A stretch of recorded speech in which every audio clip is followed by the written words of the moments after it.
नमस्कार, मैं हूं सत्यपाल और आप देख रहे हैं CWB हिंदी न्यूज। शक संवत 1946 विक्रम संवत 2081 आज फाल्गुन मास के कृष्ण पक्ष की अमावस्या तिथि और दिन गुरुवार है। तदनुसार अंग्रेजी तारीख 27 फरवरी सन 2025 आज स्नान दान व श्राद्ध आदि की अमावस्या है। सबसे पहले आज की सुर्खियां। हरियाणा स्थित नूह के झिरकेश्वर महादेव मंदिर पर महाशिवरात्रि पर उमड़ा जन सैलाब। महादेव का किया जलाभिषेक। बम बम भोले के जयकारों से गूंजी अरावली पर्वत की वादियां। चपरासी चौकीदार व रेडियोग्राफर के पदों पर आई भर्ती। 8वीं पास करें अप्लाई, बताएंगे पूरी अपडेट। हुड्डा के नेता प्रतिपक्ष बनने की संभावनाओं पर किरण चौधरी का तंज। कांग्रेस को उभरने नहीं देंगे बाप बेटे। हरियाणा में CET को लेकर आई बड़ी अपडेट। इस दिन खुलने जा रहा है रजिस्ट्रेशन पोर्टल, बताएंगे पूरी खबर। हरियाणा पंचायत चुनाव में आरक्षण को लेकर बनी उलझन। जानिए पिछड़ा वर्ग A और B के लिए क्या रहेगा गणित।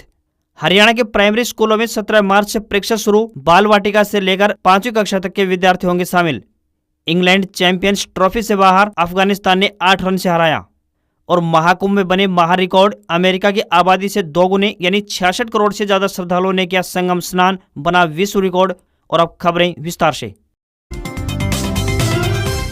जनवरी के महीने में पड़ी कड़ाके की ठंड के बाद हरियाणा में मौसम ने करवट ली है और फरवरी के महीने में लोगों को अप्रैल जैसी गर्मी की चुभन महसूस होने लगी। उसके बाद एक बार फिर से प्रदेश के मौसम ने करवट ली और बरसात के चलते तापमान में गिरावट शुरू हुई। वर्तमान में अब फिर से पारा बढ़ना शुरू हो चुका है। आलम यह है कि दोपहर के समय जो लोग सूरज निकलने के बाद धूप सेकने के लिए बैठते थे, यह काम अब मुश्किल हो चुका है। दिन में निकलने वाली धूप में बैठना दुर्भर हो चुका है। इस बीच मौसम विभाग ने फिर से बरसात की संभावना जताई है। मौसम विभाग द्वारा दी गई जानकारी के अनुसार बता दें कि अगले 3 दिन यानी आज से 27, 28 और 1 मार्च को बरसात की संभावना बनी हुई है। विभाग का कहना है कि पश्चिमी विक्षोभ 27 मार्च से लेकर 1 मार्च के मध्य सक्रिय होगा। इस दौरान गरज चमक के साथ बूंदाबांदी और तेज हवाएं चलेंगी और 1 से 2 स्थानों पर ओलावृष्टि की भी संभावना मौसम विभाग ने जताई है। प्रदेश में 1 मार्च तक मौसम परिवर्तनशील बना रहेगा। लगातार 2 पश्चिमी विक्षोभ का प्रभाव देखने को मिलेगा। 27 फरवरी यानी आज रात से 1 मार्च के दौरान हवाओं व गरज चमक के साथ कहीं कहीं बूंदाबांदी और हल्की बरसात की संभावना मौसम विभाग ने व्यक्त की है।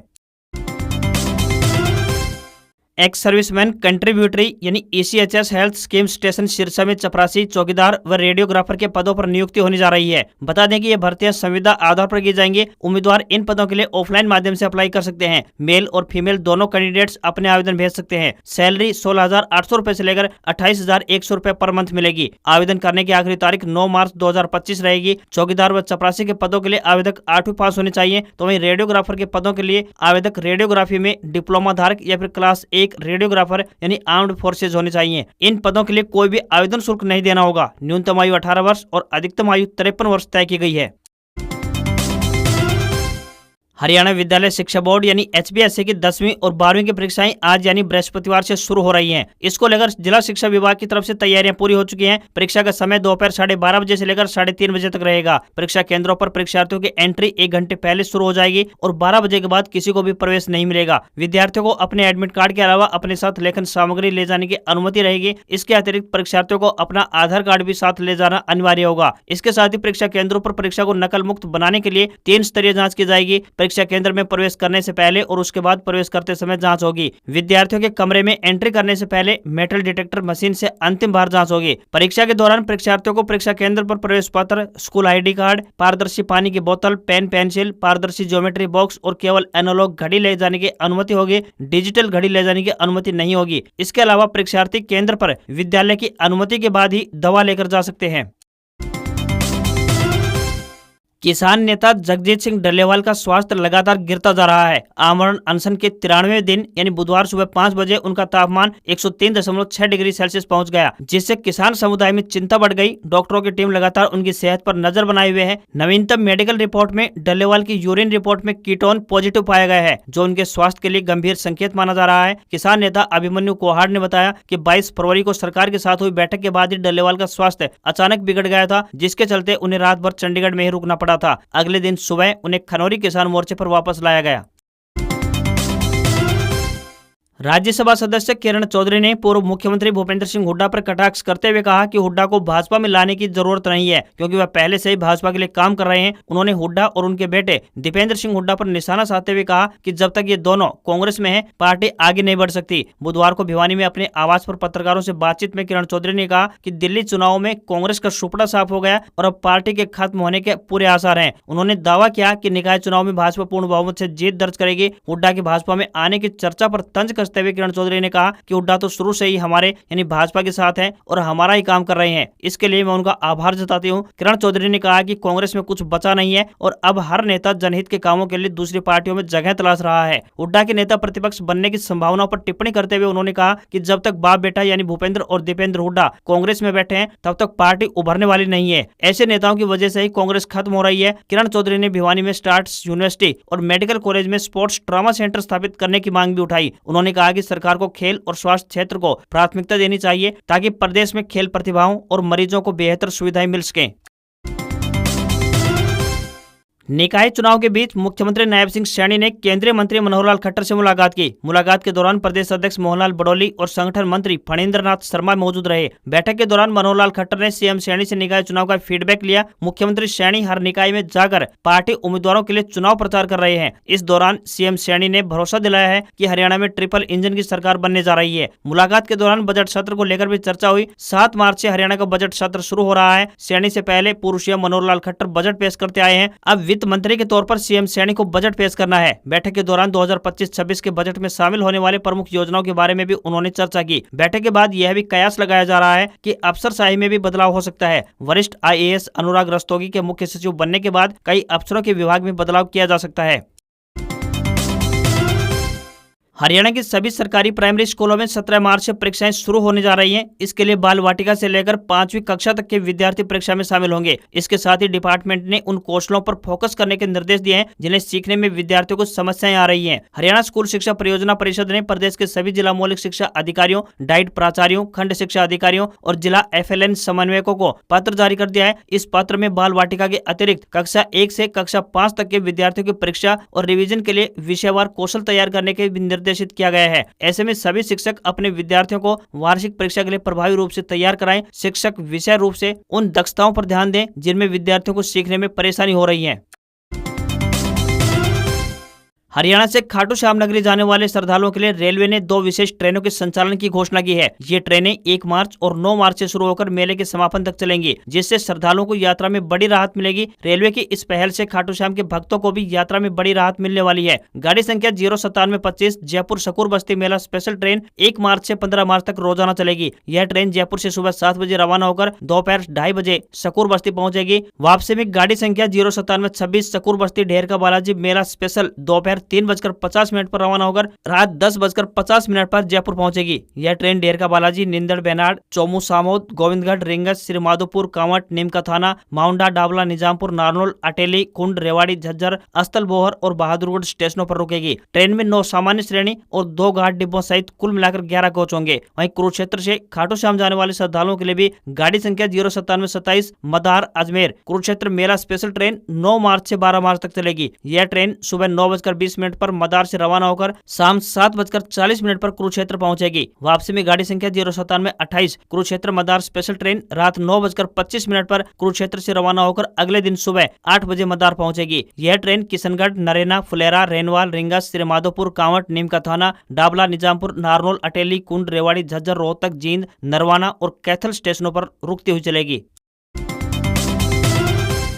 हरियाणा में पिछड़ा वर्ग ए और पिछड़ा वर्ग बी को तभी आरक्षण का लाभ मिल सकता है जब पंचायतों, ब्लॉक समितियों और जिला परिषदों में अनुसूचित जातियों यानी SC के लिए आरक्षित सीटें रिक्त रहेंगी। अगर किसी पंचायती राज संस्था में 50% सीटें अनुसूचित जाति के लिए रिजर्व होती हैं, तो वहां BC A और BC B को आरक्षण का लाभ नहीं मिलेगा। दूसरे नंबर पर BC A को आरक्षण में प्राथमिकता मिलेगी। यदि SC और BC A वर्ग को मिलने वाली सीटें 50% से कम रहती है, तभी BC B के लोगों को रिजर्वेशन का लाभ मिल पाएगा। विकास एवं पंचायत विभाग के आयुक्त एवं सचिव डॉक्टर अमित कुमार अग्रवाल द्वारा हरियाणा पंचायती राज निर्वाचन नियम 1994 को संशोधित करके हरियाणा पंचायती राज निर्वाचन संशोधन नियम 2025 लागू कर दिए गए हैं। यदि किसी भी कारण अनुसूचित जाति के पर्याप्त उम्मीदवार नहीं मिलते हैं तो उस स्थिति में BC A को 8% और BC B को 5% आरक्षण का लाभ दिया जाएगा। आपकी जानकारी के लिए बता दें कि हरियाणा में नवंबर 2024 को अनुसूचित जातियों को 2 कैटेगरियों अनुसूचित जातियां और दूसरी वंचित अनुसूचित जातियों में बांटा गया था।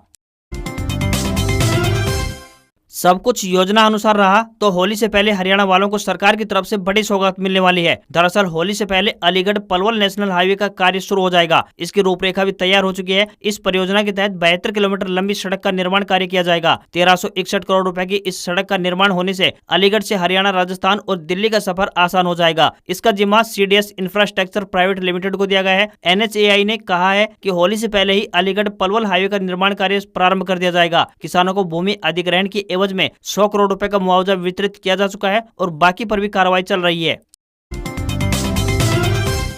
हरियाणा में CET को लेकर बड़ी अपडेट आई है। हरियाणा SSC ने इसके लिए वन टाइम रजिस्ट्रेशन के लिए पोर्टल तैयार कर लिया है। जानकारी है कि विभाग इसे मार्च के पहले हफ्ते में खोल देगा, जिसके बाद यानी 30 दिन बाद एग्जाम करवा लिया जाएगा। हाल ही में CM नायब सिंह सैनी HSSC अधिकारियों के साथ कई बैठक कर चुके हैं, जिसमें CET तारीखों और एग्जाम एजेंसी को लेकर चर्चा हो चुकी है। जानकारी के लिए बता दें कि CM नायब सिंह सैनी के साथ हुई हरियाणा SSC की मीटिंग में CET के लिए 28 व 29 मार्च या फिर 11 व 12 अप्रैल की तारीखों पर विचार विमर्श किया गया है। चूंकि इसमें अप्रैल के पहले हफ्ते में 10वीं और 12वीं की परीक्षाएं भी खत्म हो जाएंगी। मीडिया रिपोर्ट्स के अनुसार CET 2025 के लिए चंडीगढ़ व प्रदेश के जिलों में 2300 सेंटर बनाए जाएंगे। इनमें एक सत्र में 3.5 लाख से लेकर 4 लाख अभ्यर्थी परीक्षा दे सकेंगे। इस बार स्कूलों के साथ साथ कॉलेजों, विश्वविद्यालयों में भी परीक्षा केंद्र बनाने की योजना है।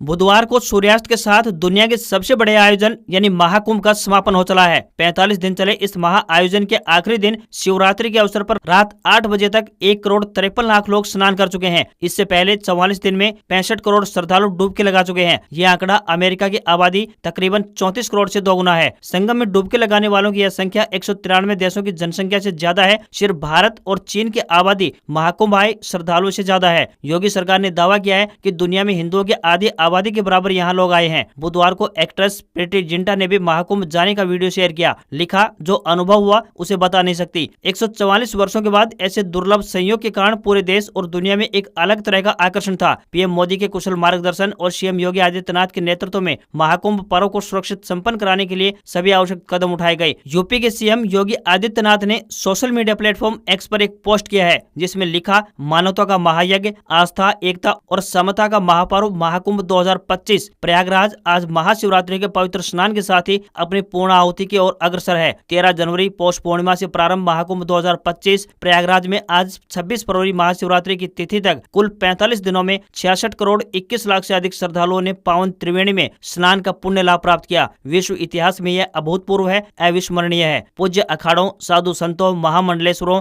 एवं धर्माचार्यों के पुण्य आशीर्वाद का ही प्रतिफल है कि समरसता का यह महासमागम दिव्य और भव्य बनकर सकल विश्व को एकता का संदेश दे रहा है। इस सिद्धि के सूत्रधार सभी गणमान्य जनों, देश विदेश से पधारे सभी श्रद्धालुओं तथा कल्पवासियों का हार्दिक अभिनंदन एवं आभार। मां गंगा, भगवान बेनी माधव आप सबका कल्याण करे।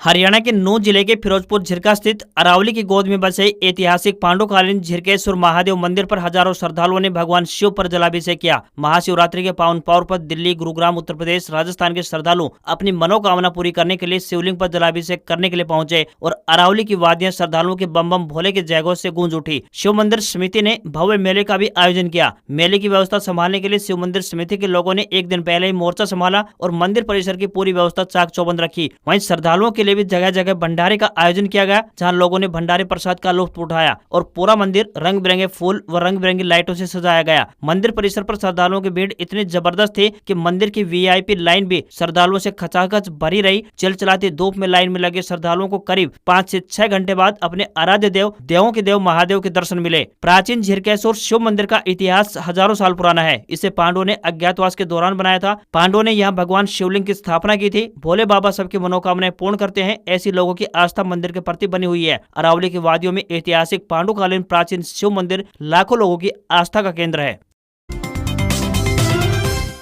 राजस्थान के कोटा में 2025-26 के नए एकेडमिक सेशन से पहले जिला प्रशासन ने कोटा केयर्स कैंपेन के तहत हॉस्टल्स के लिए नई गाइडलाइन जारी की है। नई गाइडलाइन के अनुसार कोटा के किसी भी हॉस्टल में अब सिक्योरिटी या कॉशन मनी जमा नहीं करानी होगी। हालांकि हॉस्टल्स 2000 रुपए तक की मेंटेनेंस फीस ले सकते हैं। कोटा में फिलहाल 4000 हॉस्टल्स हैं। हॉस्टल्स में एंटी हैंगिंग डिवाइस और हॉस्टल स्टाफ की ट्रेनिंग करानी होगी। सीसीटीवी कैमरे और बायोमेट्रिक सिस्टम इंस्टॉल करना होगा। हॉस्टल स्टाफ को हर रात स्टूडेंट्स की अटेंडेंस खुद जाकर लेनी होगी। हॉस्टल्स पेरेंट्स को ये भी बताएंगे कि उनका पैसा बच्चों के ऊपर किस तरह से खर्च किया गया है। रेलवे स्टेशन और बस स्टैंड पर कोटा केयर हेल्प डेस्क भी बनाई जाएगी। इसके अलावा चंबल रिवर फ्रंट और ऑक्सीजन जोन पार्क में भी वन टाइम पास के बेसिस पर स्टूडेंट्स को फ्री एंट्री दी जाएगी। जिला प्रशासन का ये फैसला इस साल कोटा में हो चुके 7 स्टूडेंट सुसाइड के मामलों के बाद आया है।